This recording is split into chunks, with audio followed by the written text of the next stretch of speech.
Qindra qytetarë janë mbledhur në qytetin e Freiburgut në Gjermani në një protestë që zgjati rreth 4 orë dhe kishte në qendër situatën politike dhe sociale në Shqipëri. Pjesëmarrësit shprehën solidaritetin e tyre me protestat që po zhvillohen në Shqipëri, duke ngritur akuza për keqqeverisje dhe duke kërkuar largimin e kryeministrit Edi Rama, si edhe një ndryshim tërësor të klasës politike shqiptare. Gjatë ubimit, protestuesit mbanin në duar pankarta me mesazhe që pasqyronin përvojën dhe sakrificat e emigracionit. Na morët aq shumë sa edhe kthimi na duket i huaj. Më vodhët vitet me baban, më vodhët kohën me nënën. Ishin vetëm disa nga thirrjet që u shfaqën gjatë protestës. Pjesëmarrësit tekstuan se largimi i mira shqiptarëve nga vendi nuk është zgjidhje, por pasojë e mungesës së mundësive dhe situatës që sipas tyre vazhdon të përkeqësohet. Ata kërkuan më shumë përgjegjësi nga institucionet dhe ndryshime që do t'u japin qytetarëve arsye për të jetuar dhe investuar në Shqipëri.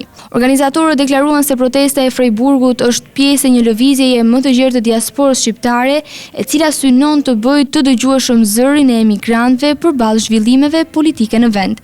Në përfundim të ubimit, protestuesit paralajmëruan se mobilizimi do të vazhdojë edhe në ditët dhe javët në vijim, duke lënë të kuptohet se protesta të ngjashme mund të organizohen edhe në qytete të tjera evropiane, ku jeton një numër i konsiderueshëm shqiptarësh.